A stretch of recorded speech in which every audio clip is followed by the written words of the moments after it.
अरे वाह, हे फ्रॉकवा देखा कितना सुंदर लागता ना। ज्यादा तोरे लाग ना ने चुप रहता, कबो देखे ना हो तो हमरे लायक तक लगबे न करी। देखा तू एक बार देखा तो कैसे लागता? एकदम फर्स्ट क्लास। परी लगब ना पहने के बाद। अरे तो पहले दमवा देख लेकर। देखा तो 2250। हे देवाय दा तोरे गोड़े गिरत है। पता हो ऐसा 2200 कहाँ तोरे लिए महंगा बाटे। अरे पगली पैसा ना आई बताहूँ जानत है ना।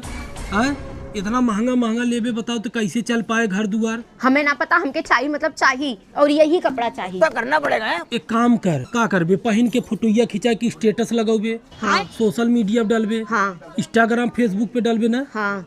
तो काम कर, हाँ ही चेंजिंग रूम बा। हाँ। जाने हाले पकड़ जो पहन के फोटो खींच के ले फिर धाई दे और पैसा वो बच जाए और तो नमो हो जाए।